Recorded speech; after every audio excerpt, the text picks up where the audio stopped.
when you look at a map like this, you're very much looking towards that double AWP setup on the CT side that G2 love to run, but we'll be starting things off on the T side for G2, and Immortals will be on that CT side. So let's see how things begin before we speculate too much. We can allow the action to do the talking for us with a quick play up up second mid there from G2. Bolt's is going to spot it though, and there is 3 players for Immortals on Banana, and they're actually going to choose to push it so they can have a fast flank timing. But I've seen this pistol before from G2, straight into CT spawn.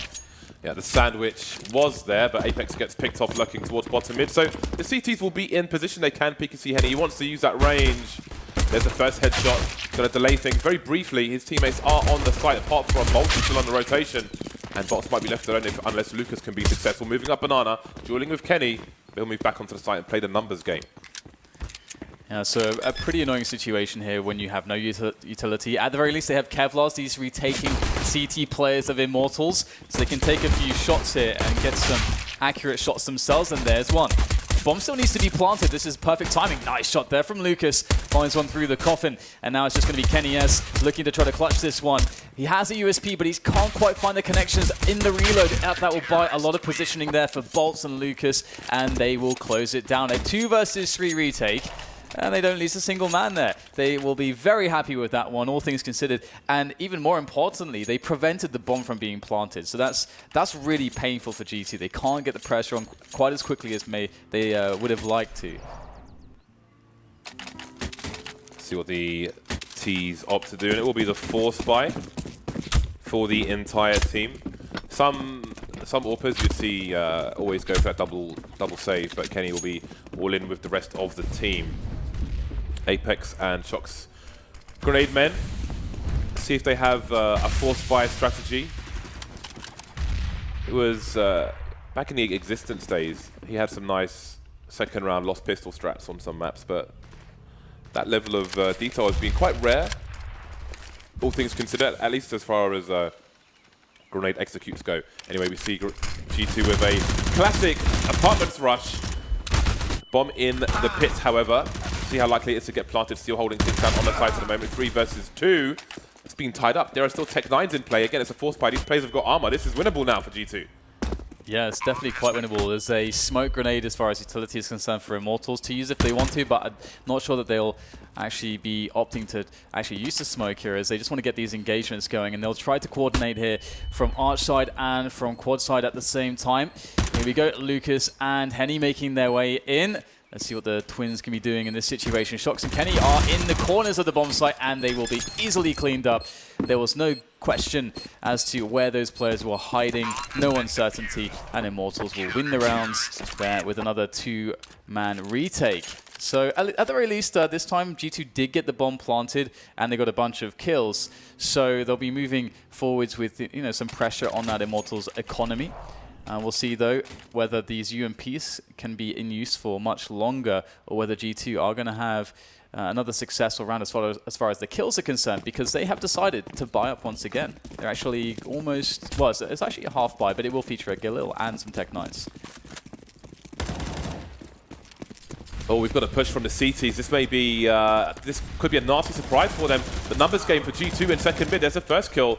The Galil now revealing the buy from G2, and that's really going to put Immortals in an awkward situation. G2 capitalizing on them out of position. Steel goes down as well. And now what do you do if you're Immortal? 3 versus 5, completely out of position. Oh, that works. One through the smoke there at T mid. That's really nice. Alleviate that pressure that could have been that flank no longer. But Body is going to be really annoying. I think they realize that it's very likely there could be a player in apartments. So Body will just maintain this position, keep the information alive for G2 as well, as just have generally an annoying position if he needs to towards the balcony as well. Looking onto the bomb, which is ticking away ever so quickly at this point. Lucas will make his way in, trying to find something, but ultimately Immortals will be denied here. 4 men surviving for G2, and again, let's not forget, you can see it in the bottom right-hand corner of your screen. There's actually quite a lot of money left on G2. They did not go for a full buy here. So now they have huge amounts of money in the bag. The bomb did explode, which awards them a lovely $3,500 each instead of the $3,250, which is for elimination, victory by elimination. So, yeah, it's going pretty nicely for G2 already, even though they're 2-1 down. They're looking really good at the moment. Yeah, this buy of Immortals is very ropey for this round. There are some rifles there. The Mag 7 is out on Bolt still with a CZ. They've got some smoke grenades though. We'll see how far that takes them. And I really do think that was a nasty surprise. It can be common on Inferno anti-eco rounds as opposed to anti-force spy to just charge down the middle area and shut it down before it even starts. So I really think they were not expecting such a buy from G2 in that situation there. And it pays off for the French, who now seek headshots on Banana, clearing out the top. And there's Henny caught out of position. No CT can answer that one. There we go. Team edge shot from G2, clearing out the B bomb site. Trouble ahead for Immortals. Yeah, this is a really tough spot. You almost would consider just going for a full save, I think, in this position, as the retake, when the site's lost so quickly, is so very difficult because the Ts, they get all the time in the world to get those really dangerous post-plant positions. You don't know where they are. The Ts didn't still have a lot of utility left over because it was a fast round into that site as well, which makes your life much harder on the retake. So with your economy already so weakened, it's a sensible choice here for Immortals to try to just get this save going. But you can see that G2, they realize that right now they have Immortals in this position of weakness. Should they be able to get a couple kills, they'll stop Immortals from being able to do anything in the next round. Although it doesn't appear like they are really putting too much effort in going for a hunt. So they're more concerned, it seems, with just keeping everybody alive in this position. And for doing so, they're going to have a huge amount of money. The bank is swelling at the moment with cash. And Immortals, you cannot say the same for them. Cheeky Mag 7, they're on to Bolts. And a Famous onto KNG, but otherwise we'll just have saving players, I think, for Immortals.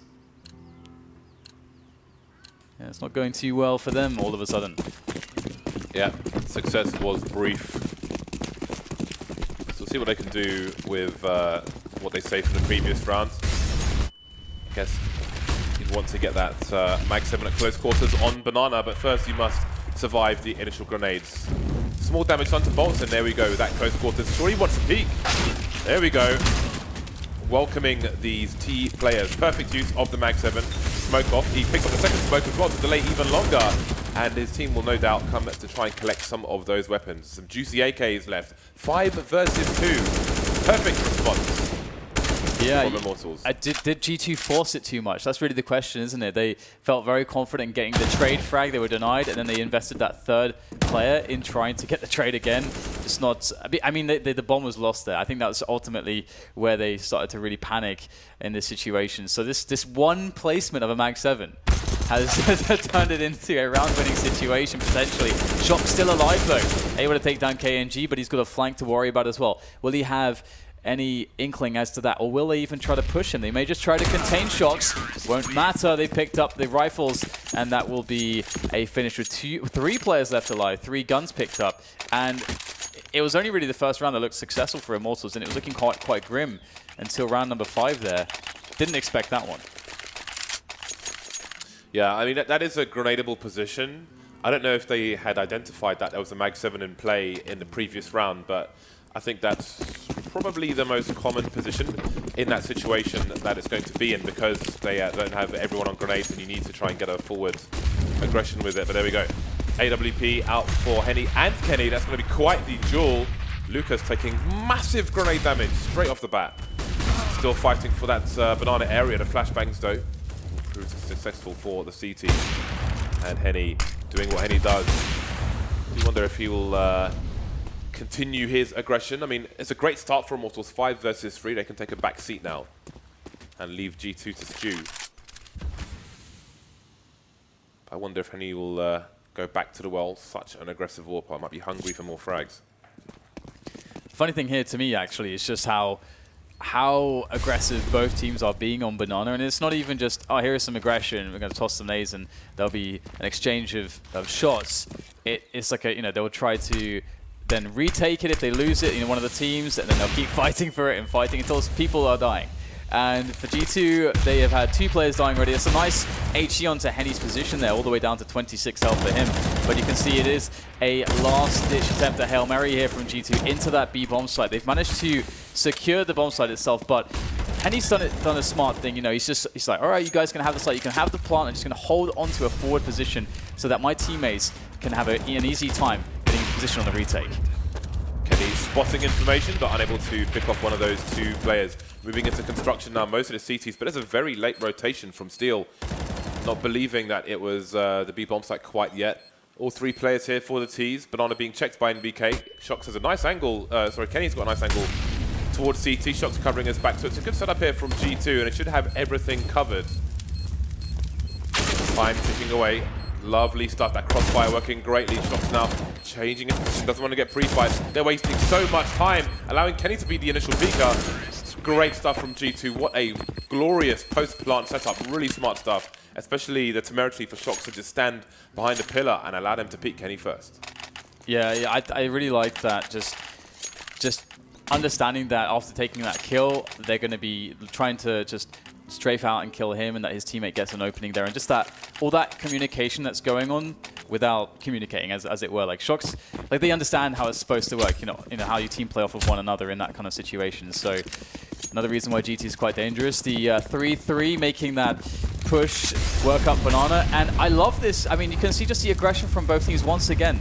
Neither team wants to give up Banana for free. Both teams willing to invest not only utility but their players in an attempt to deny Banana. And G2, perhaps it's an assertion of dominance. They're saying, you know what, we're just going to keep pushing this until you guys just quit, hammering it with utility, and until you just give it to us. We will not allow you to take anything.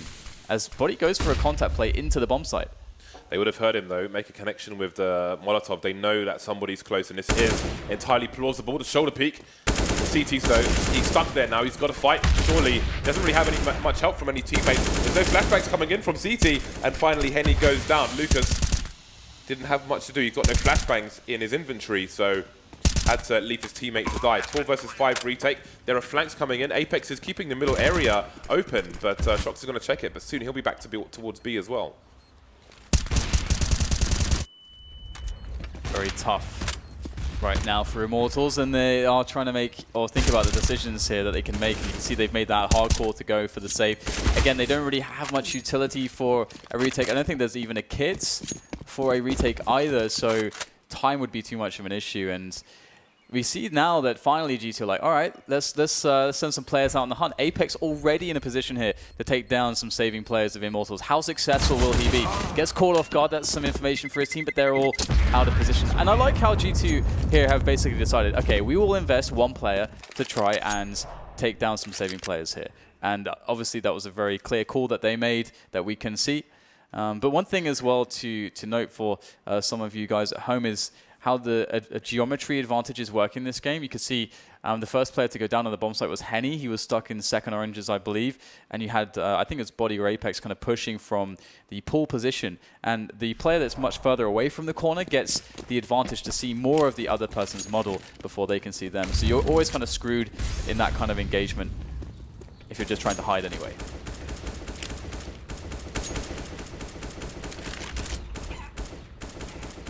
Looks like it'll be an apartment play from G2. Or maybe they're just sending 3 in to clear it out, because I wouldn't expect Kenny to be running out of the balcony.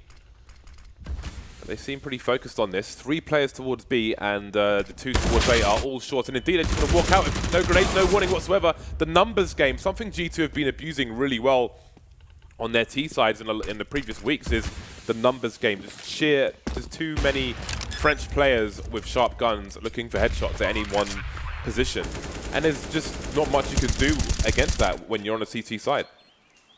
I think it's really interesting too, just how aggressive G2's approach has been insofar as I think it's hard to deal with if you're a team that expects your utility to do more, to give you more, when G2 are so willing to go down like 1 or 2 players to take that, they're so willing to sacrifice to take certain positions on the map, that you're then left in this spot where it's like, well, we try to use all our utility to beat them back there on Banana, but they keep coming. I don't even, we even got kills, but they keep trying to force their way in.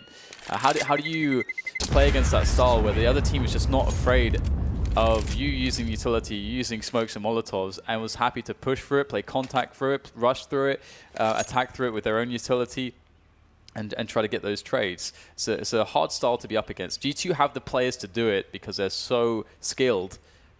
And we'll see if there's any adjustment to be had here for Immortals. But so far, I like this bully approach. I don't know if you have a better term for it, James, but to me, it does look like G2 are trying to bully Immortals. Apex hasn't got any kills yet. Not that he seems to need them right now. Maybe if there's more of a challenge later on, then he can just turn on. But in terms of, yeah, with the numbers game, it's definitely you're cornered in the schoolyard by the French. And they'll make it work for them and not you. Immortals back with 5 players on the rifles. No AWP onto Henny. That is quite a disadvantage compared to their output at the best of times. 5 rounds for G2 to the 3 of Immortals. So beyond the pistol, really, Immortals have got 1 round at this point from 6. I think is the best way to look at how things are going and how they might continue in this half. Standard setup from Immortals, a 3-2, but they're playing the Crossfire deep in A. KNG is up deep on his own. As you can see, he's keeping an eye on things here.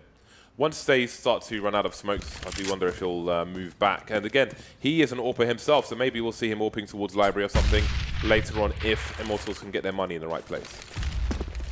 Yeah, and it's interesting to note here too that I think potentially now that we see G2 going for a play towards apartments in the middle, that they may even have expected that they would have conditioned their opponents to maybe even play 3 towards Banana at the beginning of the round, maybe invest a lot of utility at the beginning of the round, and that would be a really big win if they are going A. But here is the push, the execution of the set piece to see how successful it is. We've got Steel up here on the boxes on the bomb site. Really nice little crossfire there between him and Bolts, and they'll get a lot of damage done, but there's still more to be done. Here is Steel, will recede further back into the bomb site, awaiting more assailants here from G2, but they're sort of holding their ground at the moment. We see Kenny going down by Pit as now it's all on Mr. Shox. It's a hard situation. It's a great hold from Immortals. Ultimately, they read the play, they read the pressure, and they positioned and played off of it well. They looked comfortable. If you keep an eye on the minimap when focusing on Immortals, when G2 are going for a push, Immortals really leave that last man behind on the other bomb site until they see the bomb. So as this progresses, you might in this replay you might see Lucas on B for the longest time. Like you can see the bomb down. Obviously, it's behind a smoke at the moment, but as we get deeper into the round, he's still on the B bomb site. So that late rotation for the last man may have something to a role to play in the coming rounds. Maybe it works out for Immortals, maybe it doesn't. We haven't really seen so many fakes from G2 just yet. I mean, once the meat and potatoes of the push comes in, that's pretty much it. Third player rotating towards A from B for Immortals. Only 1 round behind G2. So they're still very capable of having a nice CT half. Henny back on the AWP. Flashbang comes in. But you see, he's in a position to reposition already. However, the jump is missed. And now they're stuck in an awkward position where he's not where he wants to be. And he can't get to that kind of plan B position either. The smoke will certainly help. Oh, did Body getting the tag through the smoke there, straight into the face of Lucas. And indeed, you're correct. Henny very worried about how he positions there, expecting the French to just push at any moment. Although that will not be the case. It looks like they're satisfied with the pick off that Body got. And of course, this has caused Immortals to rotate 1 player to B, weakening the overall A defense. And now, considering that, G2 go for the wrap onto A. Getting caught though is Steel. A nice flash initially, but it will not save him. And now that leaves Bolts alone. Apex jumping out of the balcony, looking for that player in the pit. And that will be the A bomb side taken over. A hard situation again on the retake here for Immortals. Henny with the AWP. KNG with the M4. They still have utility, but they may consider saving it for the next rounds, as this is a very intimidating setup to play against. On a small note, it was nice target selection by Steel. He had 2 opponents, so one was flashed, one wasn't, so he took out the player who, or tried to take out the player who wasn't flashed first. It's a nice bomb timer at the top. Fading red line. So what do you think about the bomb plant, James? They had, obviously, it does allow them to save in pit, but I guess their money is pretty low, so... What do I think about the bomb plant? Yeah. What do you mean? Right in the corner there. You can the see position it from of pit, it? Yeah. Well, it depends on the map control you have, but you know, it allows you to be in pit, allows you to be in the balcony position, allows you to be on site, you could be in graveyard. So it's pretty, you're very exposed if you try to defuse that as a CT, essentially. Yeah, because they had a choice. They could have planted it anywhere they wanted, and they chose to stick it there, so... Yeah, I think most of the time they're going to be moving up short. Well, they're going to plant with possession of pits. So that side of the of the bomb site will favor them because it leaves the CTs the most exposed. 2-round lead for G2. Immortals fighting mostly with what they saved in the previous rounds, trying to avoid those initial grenades, and Henny's out of there immediately taking some damage. And one challenge for Henny, if he's forced away from his most ideal position, how does he take up another spot without getting flashed off his angle immediately by the G2 team? Because they can flash over the roof here, and he's pretty much guaranteed to get flashed. Going for the smokes and the flashes indeed. Oh, how did that not actually get a kill? Very unlucky for Henny. He won't mess up the second time though. Does get the fatal shot onto body, but he'll get traded immediately. One frag, which he'll be very sad about, as it could have been 2. Or perhaps he feels as though it should have been 2. And the bomb will go down. Another very fast take of the bomb site. And this really makes a very big difference. Typically, you can see the CTs being in a spot where with correctly timed flashes and counter grenades, that they can delay the Ts from getting that bomb plant down. And it buys so much time for the CTs defending on A to start rotating and getting into position to get a retake going. But G2 commonly seem to be just taking a bomb site so incredibly quickly that just makes retakes so impossibly hard. So another situation where Immortals are trying to save. We've seen this so often due to how quick G2 are taking bomb sites. It's an interesting challenge for Henny because, again, new Inferno is very different to old Inferno in terms of CT aggression and what you can do towards A, pushing apartments and so on. It's a lot riskier than it used to be. So at the moment, Henny is getting flashed off pretty much every angle. He's spending most of his time repositioning to something less ideal. And then as you saw there, he gets stuck in the corner. I mean, yes, he should have had more frags. I don't know what happened to that one, but G2 are making life very, very difficult for him and kind of flashing him out of the game. So we'll see what Immortals can do about that. I mean, if he gets into his forward position on Banana, then maybe he can do something. But even then, he gets flashed. Just like his first position, second position, third position, flash, flash, flash. And then G2 have a numbers game. And even if you kill one, you're probably going to get traded. Oh, G2 play. Oh, very nice. Oh my god. He fast. Oh my god.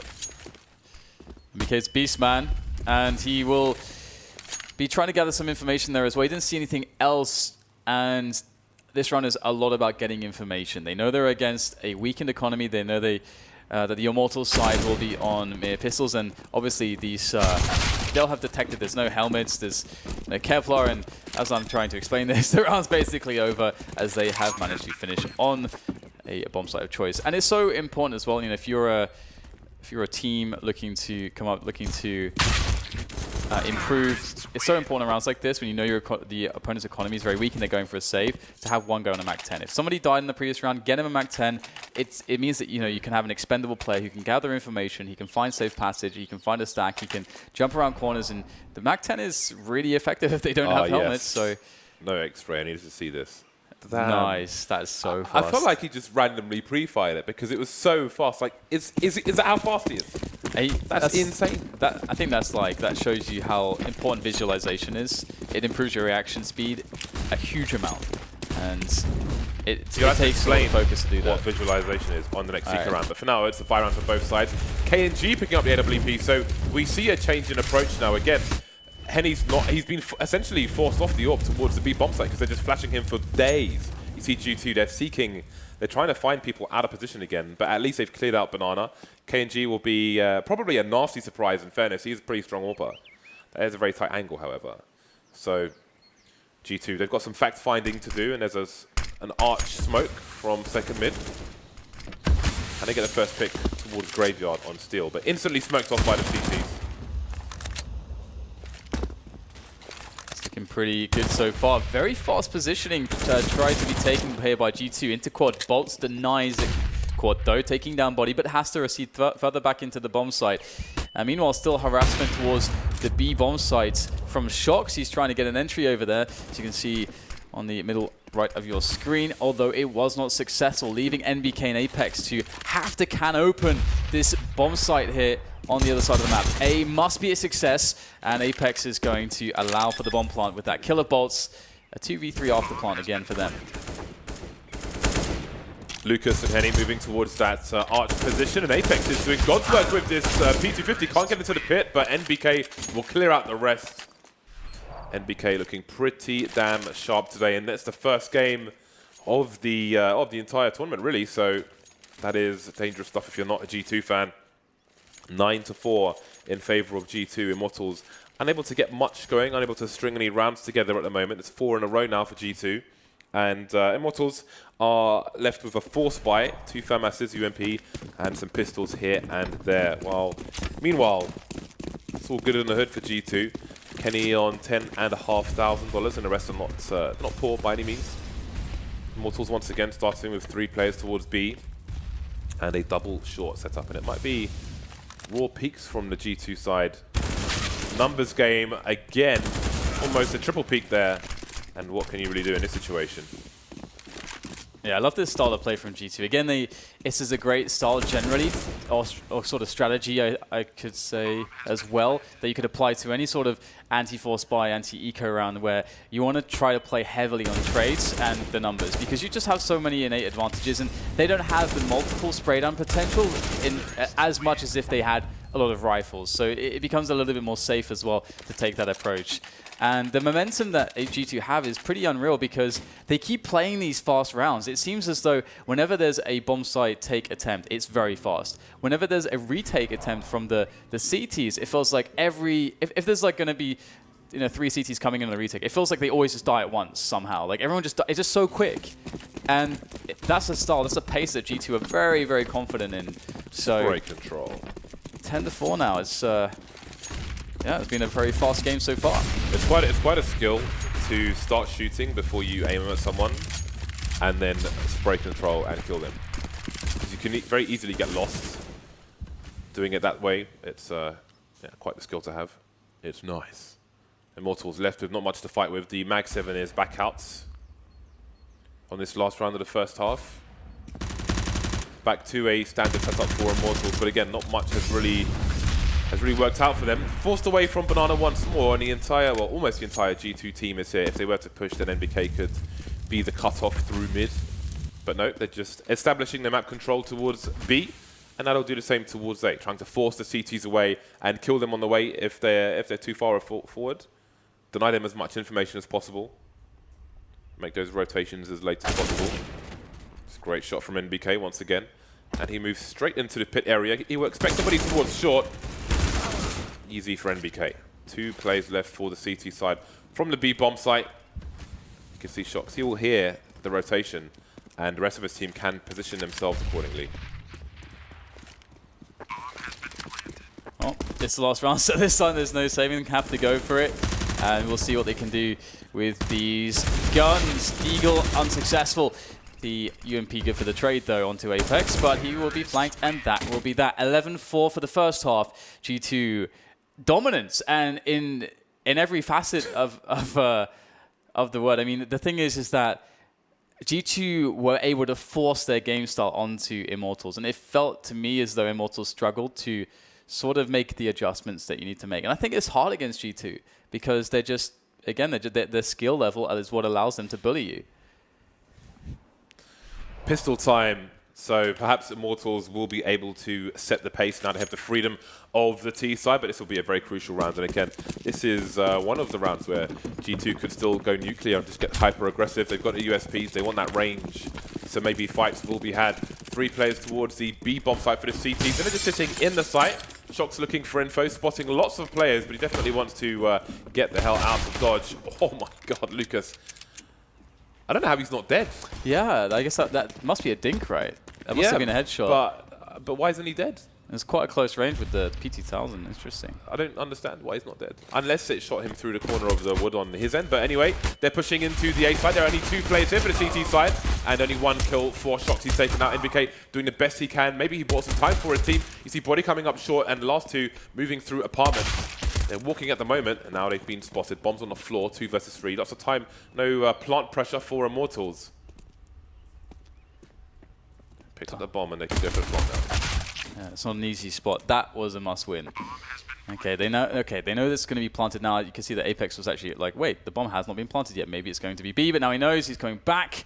However, Kenny S and Apex, they have no idea where these two players could possibly be. So they have to take quite a lot of gambles here when they all expose themselves to multiple angles at once. They gotta just go for the guess here and see if they can make it work. Apex, though, coming in from a good approach there, and it looks like he might be successful. Finds one player. Henny, though, takes down Kenny S, who also was trying to bear down upon his position, and that's going to be 2 frags for Mr. Henny. That's a good way back into this one, taking the pistol, but that's the second pistol they've won, actually, although last time they were unable to convert on the anti-force buy. Let's see if this time is different. So maybe this is a quick time for you to explain what visualization is. Yeah, so anybody who's ever been in the zone when you're hitting that flow state, one thing that you'll notice is you have like this crazy level of focus, and you're always kind of seeing things happen before they happen. So that's one way to describe visualization. It's something that a lot of professional athletes, they do inside and outside of the game, and it's something that subconsciously you can kind of train and condition yourself to do as well. When you're sort of trying to see the situation happen, it's like see yourself connecting the shot, see yourself be successful, because you know what to expect before it quite happens. And it's something that gives your brain sort of context and allows you kind of prime yourself to be just boom ready for something. It aids your reaction times, and it's something that if you want to be very good, it's something you need to look into, and it helps. It does help a lot. Again, I think anyone who's ever been in the zone can really they know what that's like. It's almost as though everything, like, you can't even explain what you're doing sometimes. But yeah, I think that would explain how MBK can be so fast there. And they are not having too much success G2 so far with these pistols. Bomb has been dropped, which means rotation for the CTs, but KNG is coming in from the back to clear things out. Shocks and Body staying over towards the B bomb site for the time being, so it looks like they will try to live to fight another day, or at least if Immortals go for the hunt, then they can collect something. So we'll see what Immortals choose to do. Again, it's you do look at risk reward in varying situations, forced by ecos and so on. Mainly ecos, like if you have an AWP and you're chasing people who have P250s, then they can lose $300. You can lose 6,000, things like that, to be considered. So Immortals not going crazy hunting for these players, but not going to make it easy for them either. So I am looking forward to seeing Immortals on the T side with the AWP in play. They've got enough rounds off the board. They've kept G2 honest. 11 rounds is not too many for the time being, so we'll see what Immortals have to bring to the table. But then again, we'll also see if G2 will allow them to bring anything to the table, or if they'll go for an aggressive play, maybe on Banana or something. Time will tell, but first comes the eco round for G2. Shox has a flash. There are 2 5.7s. Hope and a prayer. Maybe a P250 onto Apex. Will they send the numbers in one direction? Indeed, they will. 4 players towards B. Yeah, and Bolts is a guy for Immortals who has the Mac 10. So I'm curious as to where he will decide to go. He is currently with Henny on Banana, so he could be trying to get the info towards B here. Ooh, there's a flash, they know what's coming. Spray down here, that's ruthless from Henny. Bolts are standing there for ages. He's just pumping all the bullets straight into his back. Brilliant. Why not? Brilliant. What's worked out as a 4v1, so they can't complain too much. Oh my god, that's ruthless. Henny's ruthless, man. He's ruthless. I will have these kills.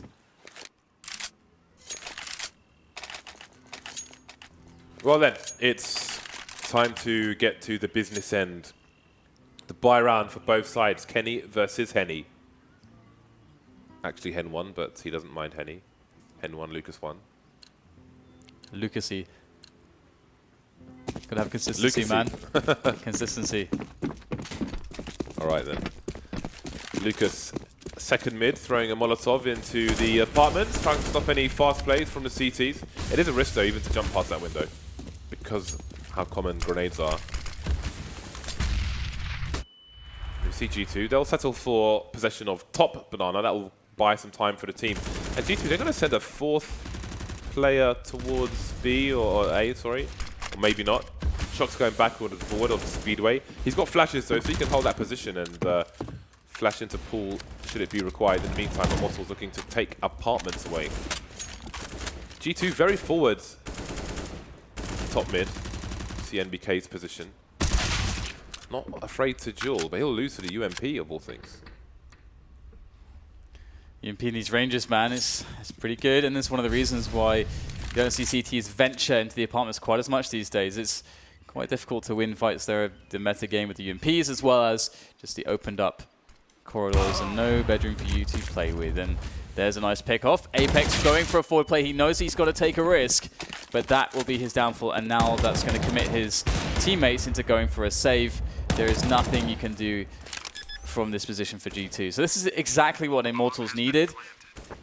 They managed to win that pistol. They're managing to convert against the first buy round of G2, and you can see the gap on the score is closing quite somewhat, but we are yet to see that patented double AWP setup, the Shox Kenny S double AWP, that I think is likely going to arrive as soon as G2 gets some money. So probably in 2 rounds after the next round, I would imagine, as they get that max loss bonus going for themselves as well. But can Body hold on to this? He's... Oh dear. KNG creeping up like a ninja there. Undetected. Well, finally there's 1 kill for the CT side.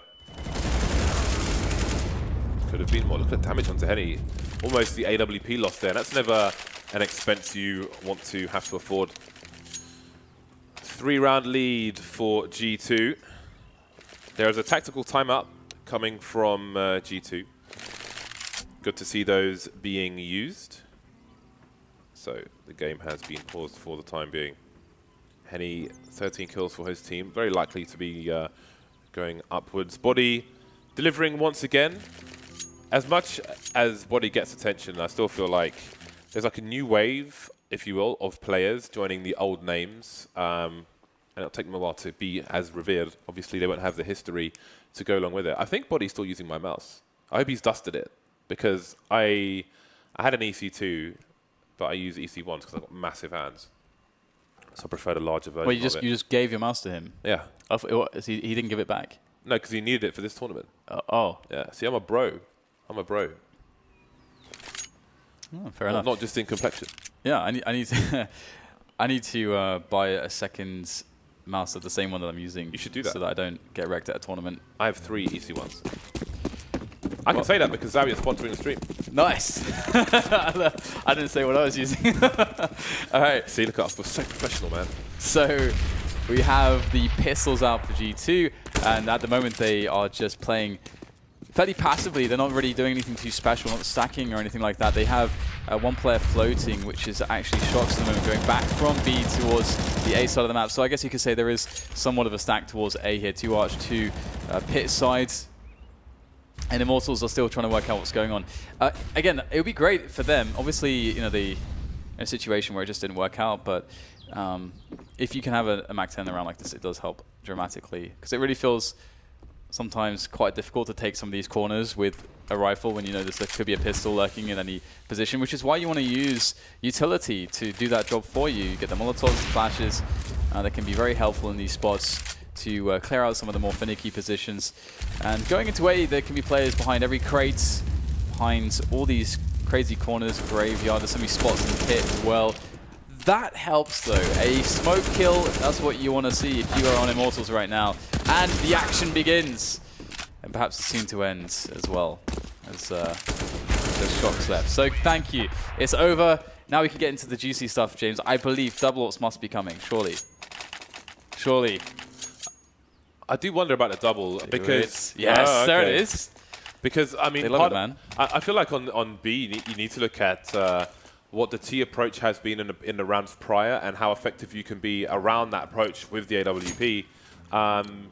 So we'll see how it works out. I mean, G2 they've had little trouble getting the top of Banana under control. So will Immortal start slow to see if there's a change from G2? There was a tactical timeout as well, and that gap, I mean, surely there'd be a flashbang as well, but you never want gap stand. But almost never. Sometimes you do. Yeah. But not in Counter-Strike. Sometimes you can mind game people with it in Counter-Strike. It's like, look, it's my failed smoke, and then they're like, oh, a failed smoke, I'll try to abuse it. But you know they'll try to abuse it, and it's like Shox was unsuccessful. His abuse of his opponents with the AWP so far. But they're just so notorious for this. And even in spots in the past where there was a match against FaZe, I think it was in particular, where they were just doing the double ops even though it just wasn't working out for them. They just really like this setup. So it's going to be, and again, this is what I mentioned in the pregame a little bit too, is that Immortals will know that they'll be doing this on their CT side. So they should have some plans in mind. Heavy smoke play, take those bomb sites quickly, that can be the answer.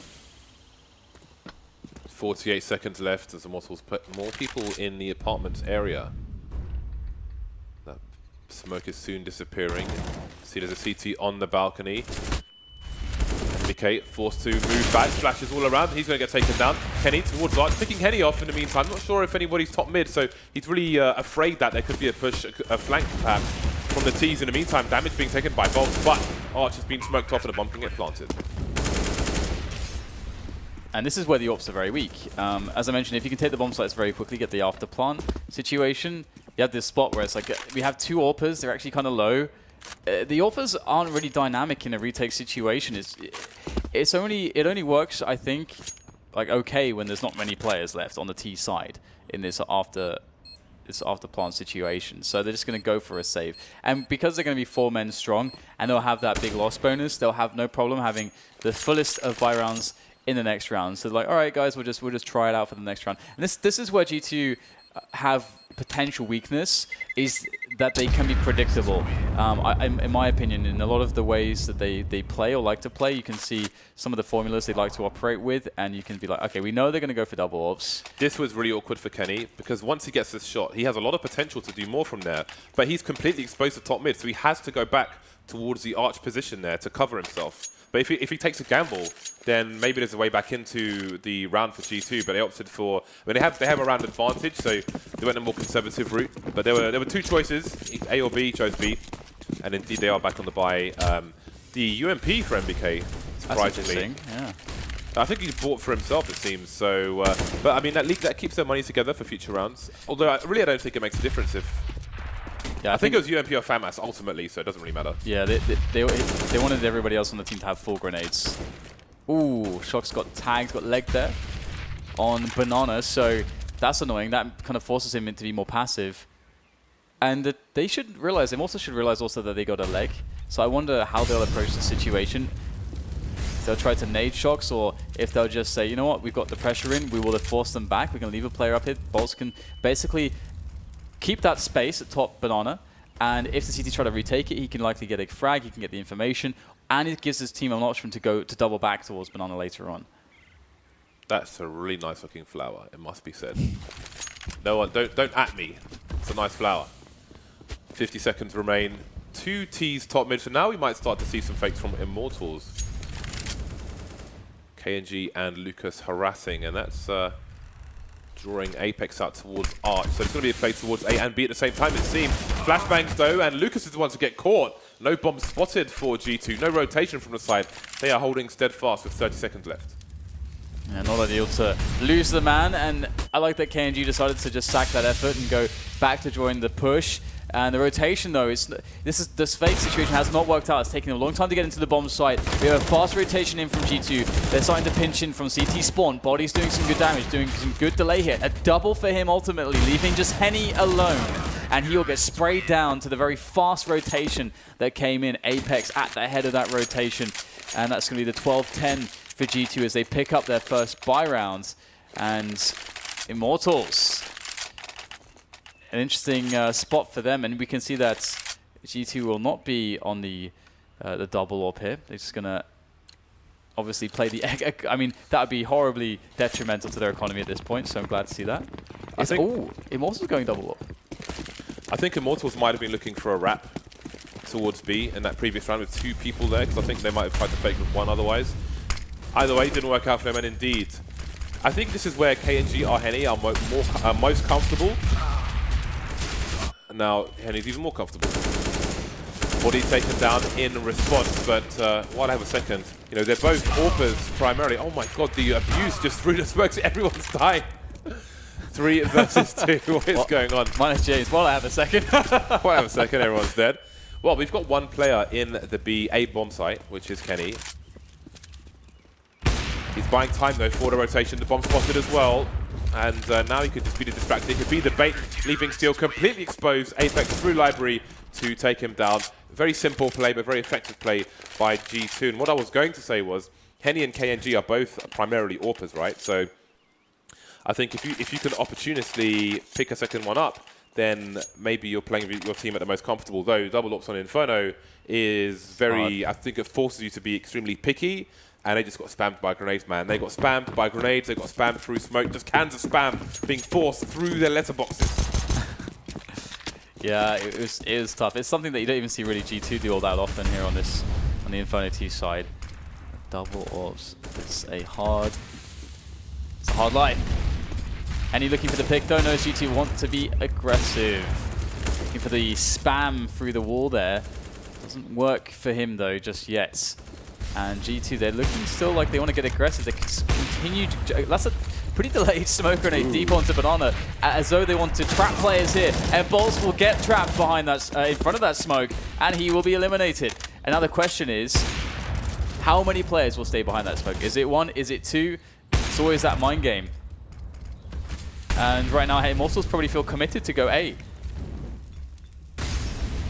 There's still a minute on the clock as those smokes dissipate, and G2 always with the brave rotations, putting 4 people in the A bomb site. G2, one of the teams who always actively, you can see it in their play, always trying to actively read what their opponent ends up to, especially when G2 are on the CT side, and it allows them to create fortresses like this on the A bomb site. They still have the crossfire deep in towards A, and yet they still have the extra person to hold down the arch position. Yeah, the Arch guy makes that setup so strong indeed.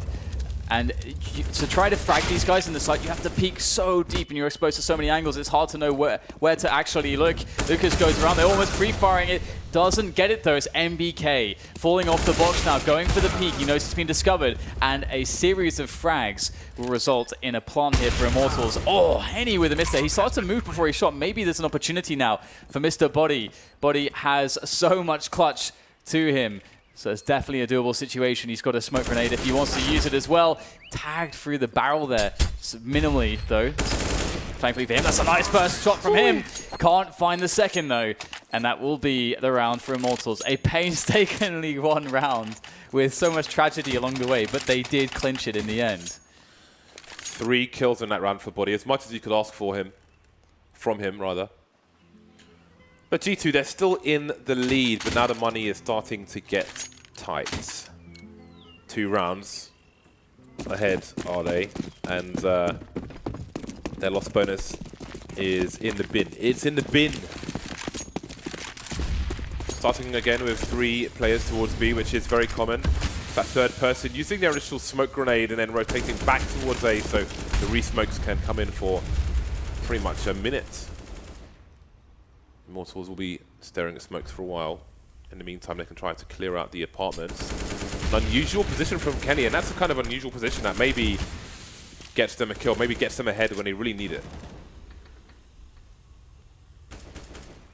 Yeah, you don't expect it too often. Well, maybe Immortals have been doing their homework. Maybe they do expect this from Kenny. Ooh, there's that wide peak. Hard shot for Kenny. Won't connect it this time. As Lucas will get a smoke in there towards Quad for some additional pressure. That smoke's going to leave a massive gap on the corner, though. But if you're standing behind the bricks, then yes, it will obscure you, but by no means does it cover Quad. It's actually very hard to get a good smoke, into short from inside apartments. I've spent hours trying. It's a lovely pop flash from G2 to have a peek. Classic flash on Inferno. Oh, caught out of position. Shoxy was not expecting that one. Thought it was safe. It wasn't safe. It's a trade there. No trade necessary. Box for 2K. Apex on the side there with the UMP, able to get one back. Oh, taken down through the smoke. So many smoke kills of late. And now we have the 2 CTs trying to save. And KNG is going to take down Kenny. Yes, that's the AWP stolen away. And now things get interesting here for Immortals. They, again, were suffering a very dominant G2, but now things are starting to even up as MBK tries to save his mere UMP. But perhaps he'd be better geared towards trying to steal away a gun here, getting some additional exits. You can see the money is not perfect for Immortals, nor is it perfect for G2 though. And this is an interesting situation.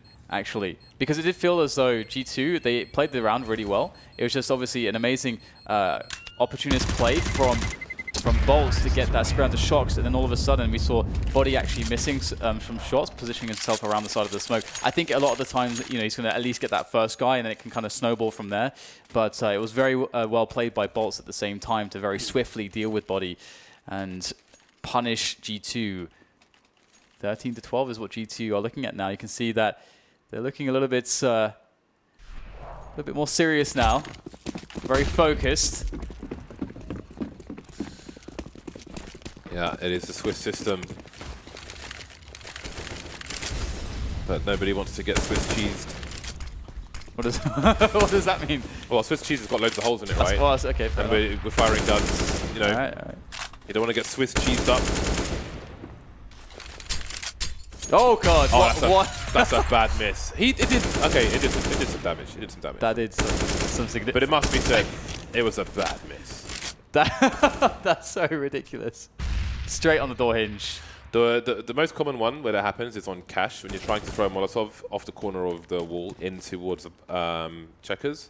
And sometimes it just bounces straight back at you, but at least it won't leave you with 78 health. Just quietly move away and pretend it never happened. 1 minute on the clock for Immortals, a pop flash top mid, but they are around the corner, the CT side. We've got double peek on both sides. This could get nasty. Yeah, Kenny's lurking around the smoke. Shocks as well, pushing forwards, finds himself a quick finish there with the help of his teammates. But in the flurry of bullets, the smoke is settled, and Immortals have won the rounds. 13-13, they've tied it up.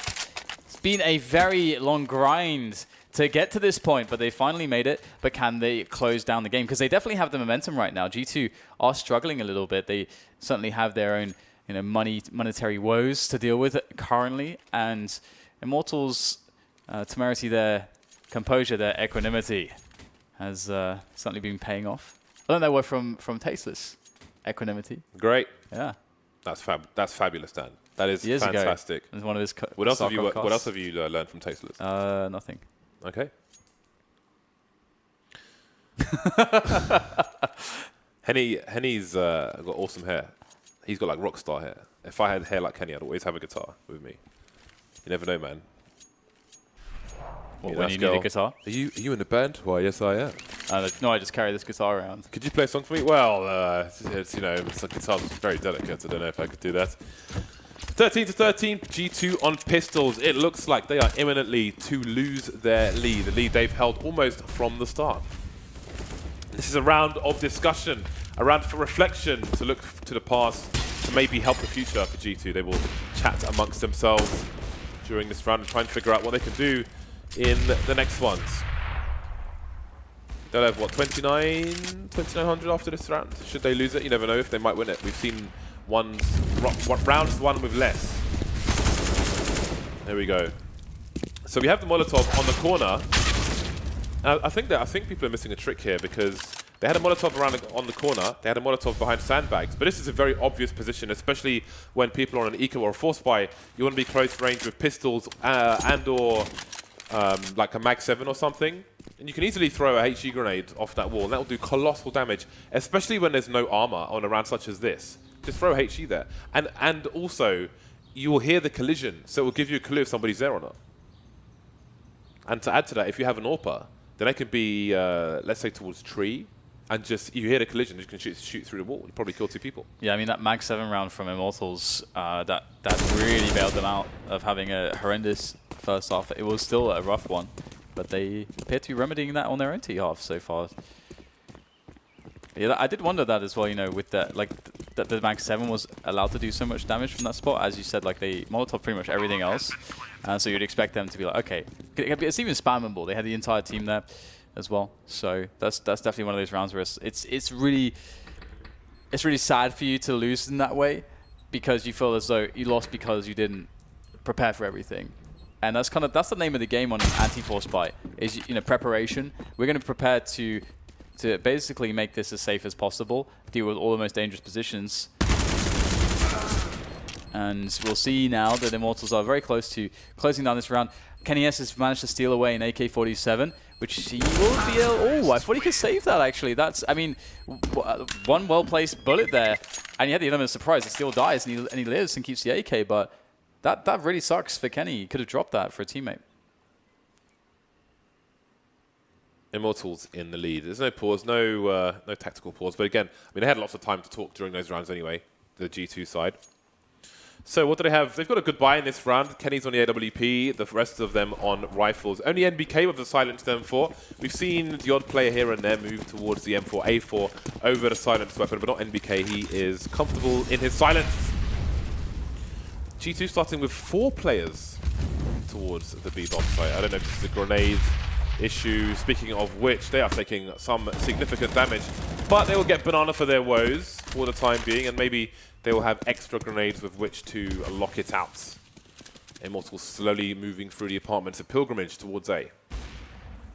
Yeah, and it's quite common that you'll see Body actually toss the first smoke, and they'll leave like 2 guys there, and then they can keep that aggression going on Banana with the 3 smokes in total, because you can't as easily smoke from mid as you used to be in the old Inferno, so that's what teams tend to try to do if they want to have that deep Banana control. But actually G2 playing a bit more passively here. They've got they have actually no, it looks like they have gone for the deep Banana smoke. We have the creep on Banana happening at the moment, and 4 players towards A. So G2 set up pretty decently to try to deal with an A rush, which is probably what Immortals want to do, considering that they have no presence towards Banana right now.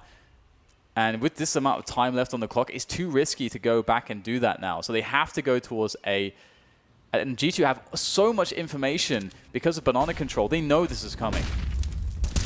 Body playing the arch position, but they've got the extra man here. The silence support not really doing a job, but Shox can follow up almost with a 3K. Massive damage onto both teams, and that's Kenny left towards the B bomb site. 1 versus 2. They need to get that bomb down ASAP. They've got the smoke towards Arch.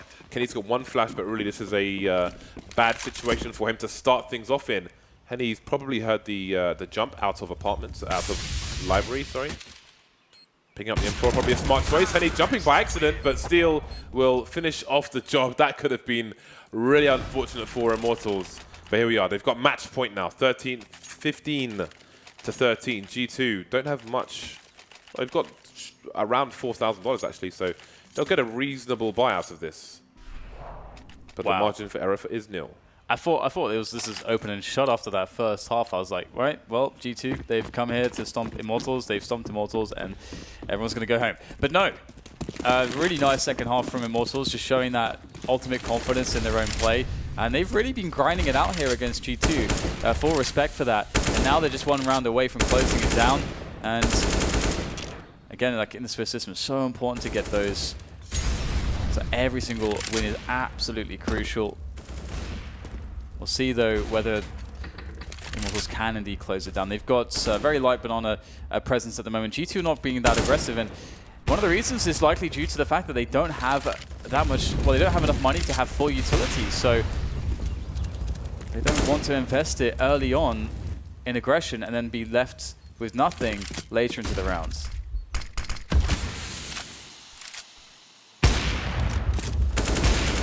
Shox starting to move towards the A bomb site once again on that minute mark. And if they do have to head back towards the B bomb site, he doesn't have any flashes to throw into pool for Body, so Body will have to be dependable, as Body is. And Bolts is still over towards B, so he may look to get an entry. He's been left there with 4 Ts towards A. That's the push. NBK looking for some info, but the Molotov almost doing the job. NBK jumping around the corner of the UMP, and he gets himself an upgrade on the AK. That's not good news for Immortals. No, it's really not. The only thing that really, again, works in their favor is that GT don't have a utility left at this stage in the round, but they have themselves not really all that much utility, so maybe that's not even an advantage at this point. Shox going for the peak, wins the battle against Bolts. Then he plays towards B, shut down KNG, though. Wrapping around Arch side, needs to find a fast frag here. It's too late, but it takes too long. Too much chaos, and now it's just Lucas, but not for long. 14 rounds for G2. Are we going to have an overtime in the first best of 1 here today at the major qualifier? That would be a great way to start things off, to set the tone for the rest of the major qualifiers. That must be really frustrating for KNG. If he picks off that pit player, there's no crossfire to stop the short players, but they focus on the pit player because he failed, then they get shot in the back from the site, and it all collapses. However, Immortals had lots of money in the bank. They had at least one player on more than $10,000, so they'll have no issue with the full buy for the last round of normal time. Again, G2 starting with 3 players towards the B bomb site. Later on, there was a 2-man rotation back towards B to put 3 people there, which allowed KNG to get through Arch in the first place. Bolt's unable to get anything done towards B. I say that though, he did pull 2 players in that direction, and that in itself is job done. Standard start at this point for G2. 20 seconds away from that 1 minute mark. We'll see if Shock starts to rotate once again. Immortals creeping up top mid. They've got Steel in the apartments, and indeed, Shox is on the way towards A at minute 10. Top mid cleared out. How far back can they force these CTs?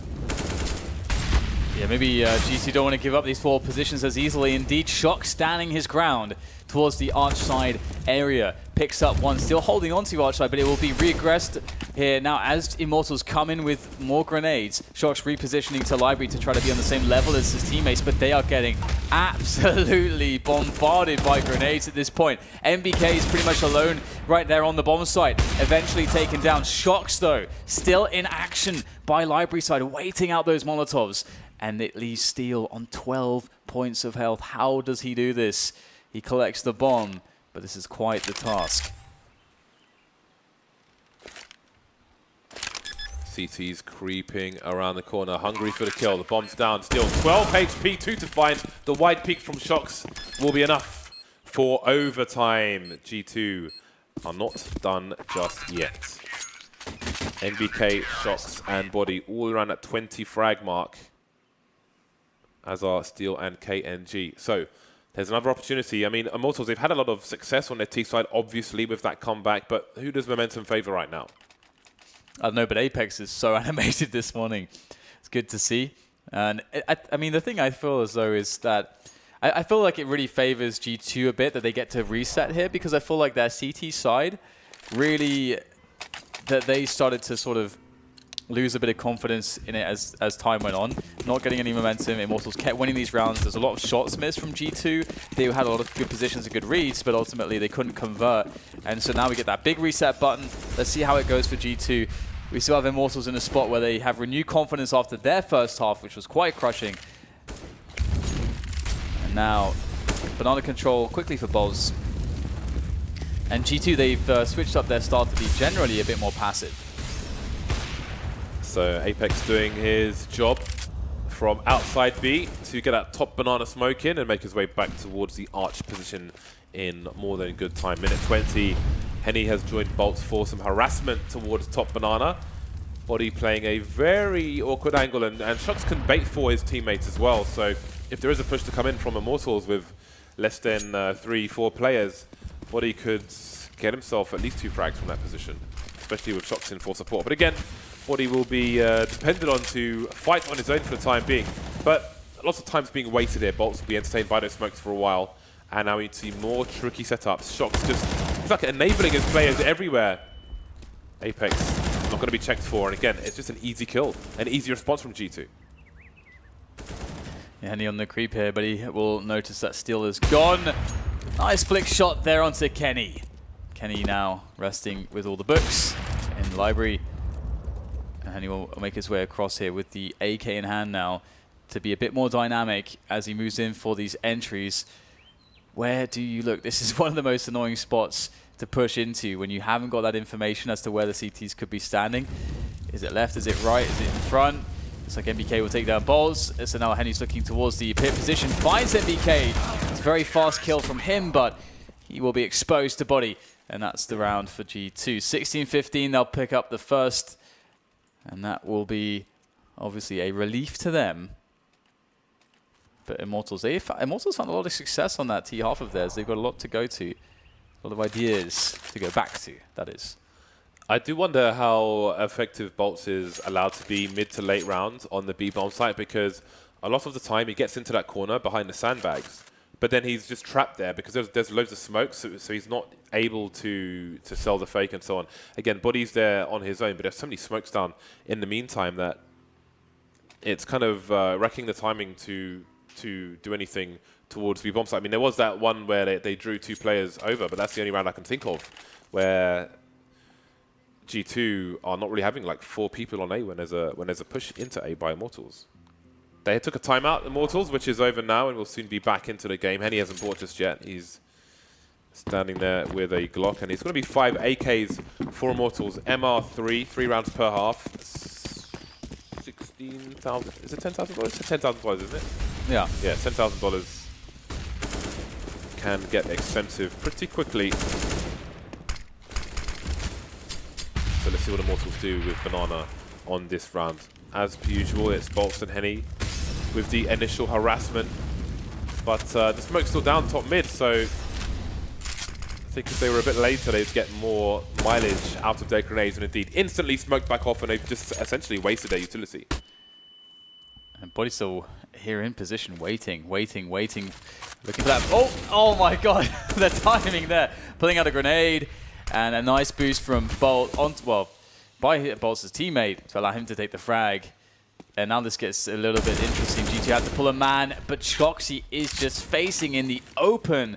Bolts with another easy entry frag. The can opener of that B-bomb site. Apex able to trade back, but how much damage was done? He knows he has to take a risk. His teammate's too far behind. Going for it. Needs that 2K. Only gets to 1, but still, he does create a doable situation for his teammates as they come in on the retake. Both coming in from the CT position. When Immortals started their rotation after Bolts' picks, they could have left somebody in second mid to cut off rotation down Banana, but now it's an unknown until they spot NBK. Indeed, that first frag makes life a lot easier, and it no longer matters. Still in a forward position towards construction, so there's only so much NBK can do. Looking for an opportunity, and maybe KNG will prevent one. Indeed, somehow doesn't walk straight in head first to that line of sight. Very nice adjustment from him. But indeed, Bolt's able to get something going finally on Banana. Yeah, and I feel like G2 have been taking overall a more passive approach. Obviously, Body did get caught at this just very inopportune timing. I think that is the moment when he decides, okay, I'm just going to fall back now from this position, and I'm going to toss an A fullback, and obviously gets caught at that exact moment. And then Shox is just facing right in the open there. I'm not sure what Shox's play was, what he was going for in that spot, but he did get caught out. And from there, of course, it's going to fall apart. So now G2, now G2 in a spot where Immortals have equalized, and they're going to mix things up here, going very fast into top mid. Yeah, but I do wonder if G2 have read this, because Apex hasn't thrown his normal smoke. He chose to rotate back to A faster instead, push through Banana in the meantime. But let's see what off defense can be mounted here. NBK with a grenade killed the UMP, doing work as well. Kenny's in there for support, but he's exposed now, and he'll get taken down by KNG. The rotation coming in from top mid will take out Henny, leaving KNG on the site on his own, and he won't get that final kill into NBK, allowing G2 with a thin lead. I feel like, I don't know if it was what stopped Apex from doing his normal thing and moving back towards A faster than normal. I don't know if it was like a lack of grenades on Banana, but something went off in G2's head, and Apex went straight back towards A without throwing his smoke, and was in position. He kind of ran to his death essentially, but G2 again being very active in the brains, which is always good in Counter-Strike. I mean, I love the call from Immortals there, because G2 have opened so many rounds with 3 towards Banana. That's the counterplay. If they run that round, you're against 2 players on A, and the rotation's really far away. You can just win the round. It's a very strong counterplay. But as you said, it was G2 were able to find the right positions in time somehow. Very fortunate for them. Now we move into the second half. This is where G2 experience all the dominance, and with the round lead that they have, one would expect them to be able to close the game from this point. We'll see if Immortals, though, have learned something about how to play that CT side a bit better after regulation time. Well, they've gone back to, I say gone back, they've gone to double AWPs. I mean, they're afforded it, quite literally. Henny, he was, didn't have the greatest of times on his CT side of the AWP, was constantly flashed off, but there is a definite focus towards the A site at the moment for G2. Nobody in Banana whatsoever. And there we go, Steel only with 1 kill, but he's got some info for his team. Bolt's playing around smokes in the meantime, but he's exposed to the apartments, and he's blind. Surely there's a peek eventually coming in from Shox. Great position here. Oh, Bolts is waiting for the perfect moment. Strax gets himself 2, the third one coming easily as well. And that's a great cleanup. Very patient. Bolts praying, like gets blinded. It's like, please, no one peek me in this spot, please. And you can see absolutely gutted there. G2 in a spot where they've now just conceded that one-round advantage that they had. KNG has got a very forward spawn towards mid, and you don't often see very aggressive peaks down middle, but I do wonder if he's going to go for one. I mean, often you'll see people go no further than the pit position. So yeah, he's pretty much doing the same. Nobody going for the peak all the way down. No need to take risks at this point, 17-17. Yeah, I definitely agree with it. Because you can kind of sometimes just go for the coin flip, where it's like, okay, we might get a man advantage right at the start of the round, but if you as the CTs give up a man advantage right at the beginning of the round and you haven't used any of your nades yet and so on, it's so much worse for you. The risk is often not going to be worth it in some spots like this, where it's so fine. And so who can win this? All this pressure towards quad side. Still just happily reloading here. Re-smoke of this angle. The boost comes in. Nice from Kenny. And that's a good opener here towards this A sites. KNG and Library in the meantime trying to hold down the arch position. He might get abuse from Shocks, but he's flashing for his teammates. Great support from New Yorker. Maybe buying some time. Bolts, though, he's out in the open, spotting NBK, but that's all he can do in that situation. And that's all good. And KNG has to sacrifice his position. That's going to cause Shocks to move into the arch position. I don't think he was spotted at all. And KNG's eventually going to go down to Shocks. So great abuse of the man advantage from G2. As soon as KNG fires that shot, it's moving into the arch position. Now it's 2 versus 5 for Immortals, and they're still going for it, but this is surely suicide. I don't know if they really have the money to buy fully in the next rounds, especially with an AWP still in their hands, so it might be time to give up. Actually, it's only Steel who's short of money, so they're pretty much fine. But 2 versus 5, somewhat, that's a lot to ask on a retake of A. So they'll at least hold on to the AWP, maybe it will make it easier to spread the money. And Body's coming, Kenny's coming. Oh, shot missed, but there's no time here to get these frags. The G2. So back into advantage G2, and they can win it. All they have to do is take a round here. How hard could it be? How hard could it be? Immortals have been playing pretty well, so we shall see what is going to happen here very shortly, whether that's to be or not. We get the double ops here for Immortals against a single op of Kenny S. G2 very, very aggressive there. T side in regular time characterized by crazy aggression. Using those numbers, and here it is. We're going to see it again. He's trying to just get themselves in position here. Tagged on, is Henny there, I believe, through the wall, and KNG is lost towards apartments. Not a good start for Immortals. Pure grenade abuse, well, almost entirely from G2. Again, they establish map control of Banana. They force the CTs back. They deny the CTs information towards B, but the last two very forward towards A. We've got a boiler position play from Immortals. That is Steel. You can hear players jump up onto that balcony position, and that might buy some time for his side. Those grenades, lovely angled through the smoke. K down to 11 HP. That might come into play a bit later on. They'll be very happy to take him out of the round. They're still a lurker towards the B bomb site in Shocks, and that's where the players are now headed. And again, NBK's in that cut-off position towards second mid, and he may just stay here.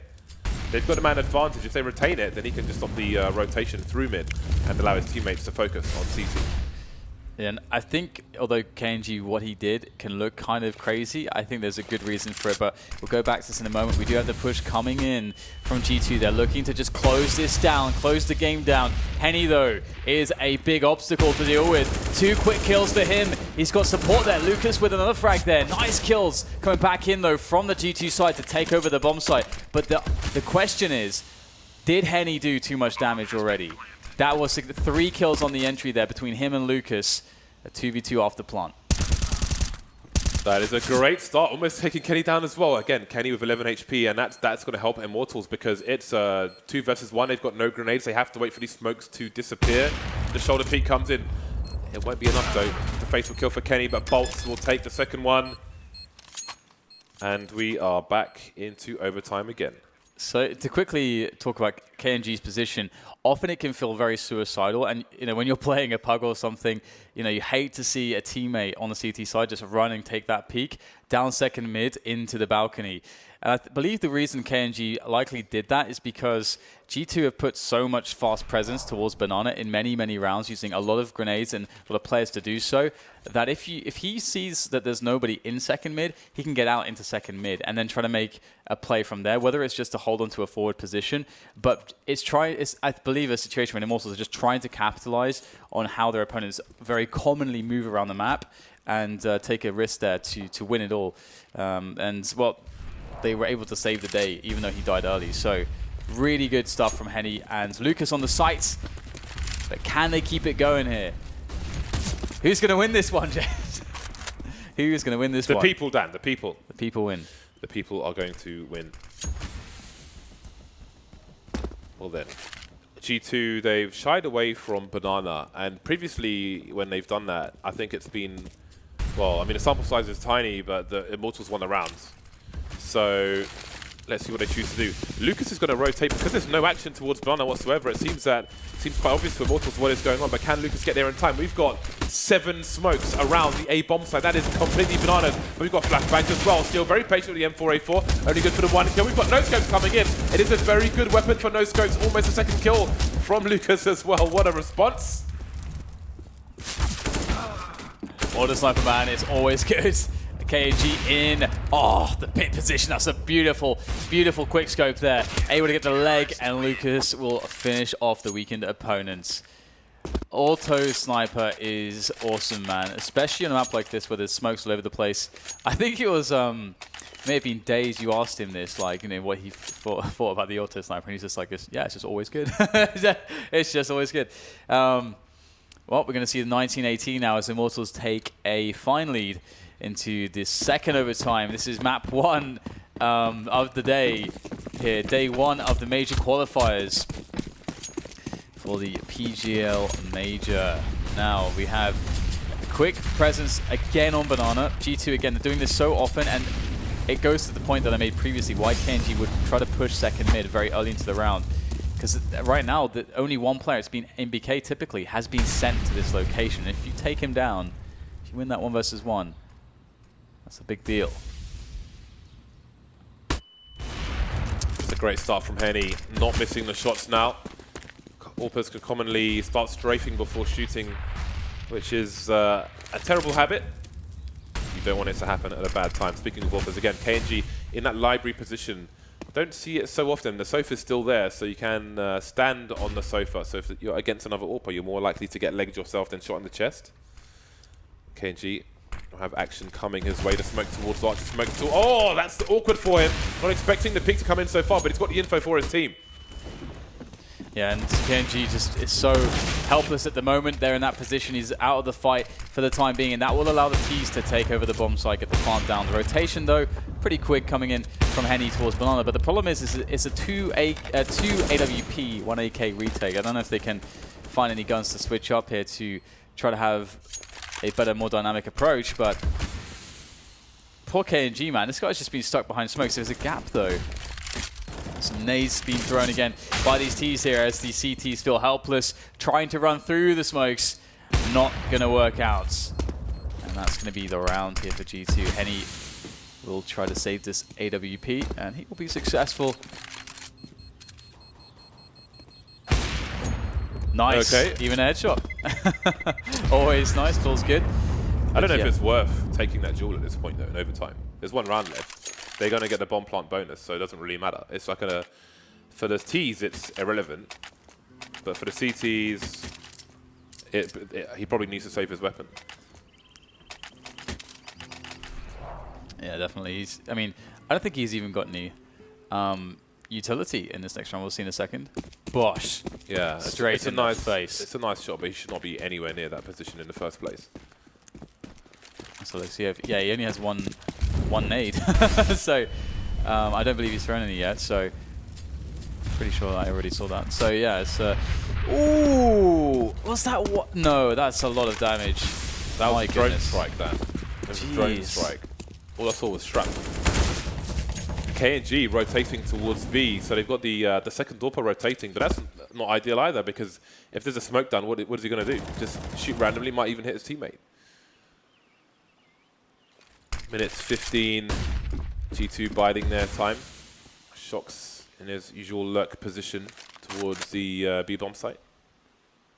Now we see a difference in approach from Immortals. Double play on short, but the roof is the difference maker. We've seen a lot of smoke executes from G2. Speaking of which, there it is. There's some info for them though. 2 players on that short position instantly responding with HEs. G2 taking their sweet time. We get the push out from Apex. So great entry. That's really going to pull additional players here to just keep their attention towards A. That's exactly what you want. Well, a second kill. That is going above and beyond the call there for Apex. But they must deal with Henny and Lucas, previously quite softened up here. Still getting frags though. Burning eventually will fall. But so much damage has been done. Lucas, though, he needs to get 3 kills to save this round. It's not going to happen. G2 will win the last round of the first half of the second overtime of the first game of the day. And that's 20-19 for G2. And quite the mouthful at that. And we'll see if one of these teams is going to pull ahead here, because so far it's just been neck and neck. All the way almost, except after that. Well, except the first half.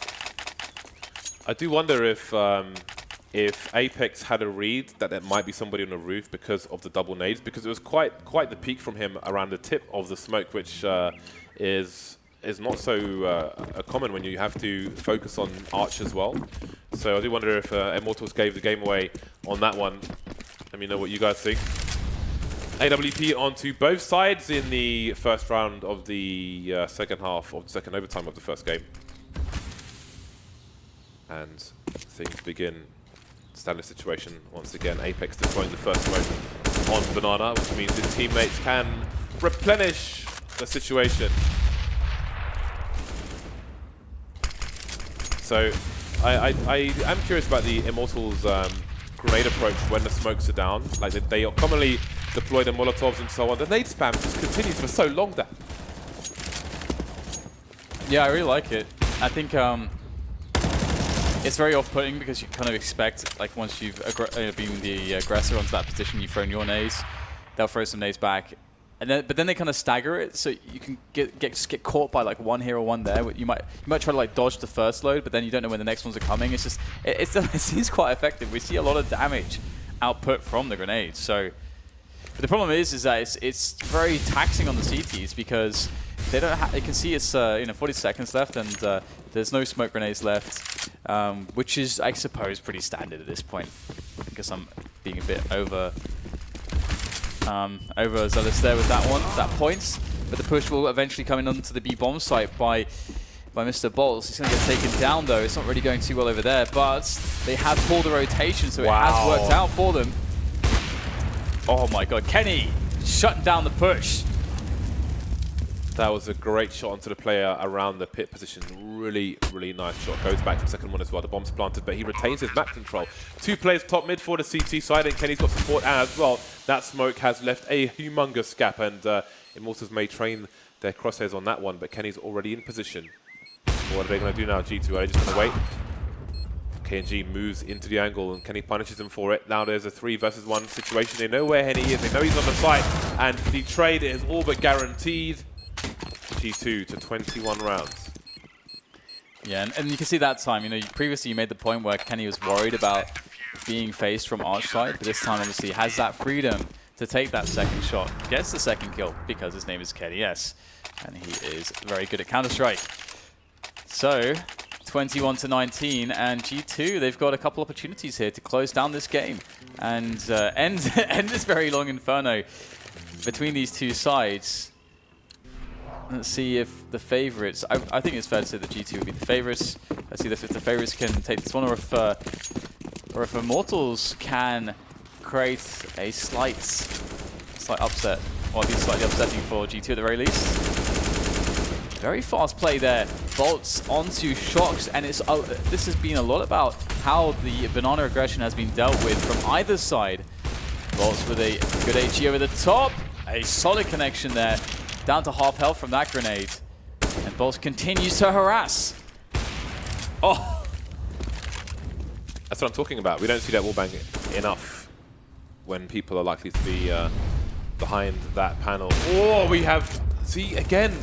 Oh, he did tag through the wall, actually. I'm surprised it wasn't I think it's a leg, fatal no? shot. I don't know which one it was. Maybe probably the legs in fairness. But anyway, it's a 5 versus 2. So Immortals, they're not quite done, Dan. They are not quite done. Double pit play from the CTs, but the Ts are already in control of the B bomb site. It's very slow approach regardless. Maybe it'll speed up now that they know both CTs are on the A bomb site. Now, G2 can more or less afford to... Oh, it's the... well, yeah, second last round. They could afford to go for this, I think. I mean, the loss bonus is going to suck, but... Well, it's difficult. I mean, so Apex to 5,500. 2 of them are just shy of 4,000. So life will be better if they hold on to these weapons. So it's marginal, but they are indeed at literally the opposite end of the map. And they only got those 2 kills because they are holding that those super passive positions at the opposite end of the map. So it's rough, isn't it, for G2? They need to get some skateboards or roller skates or something to get there in time. But that's not being introduced into the game yet. So they can't do that. CT's on skateboards. Let's go. Let's not go. How about that? How about no? Nice. The body bang. 21 to 20, and indeed, Immortals once again creeping in on that. They want the 3rd overtime, man. It's not a major about us commentating overtime, Dan. No, it's true. Double Orcs on the T side. Now, you know, again, we spoke about comfort, right? Both these players are AWPers, but really, I feel like this is somewhat hamstringing themselves in how they can approach the round. And it's difficult to just kind of, you know, crouch peeking's not what it used to be. So how are you going to be effective with these weapons? That is what I would like to see. He's got an AWP as well. Missing the shot though. Looking to snap, but it's a rare miss.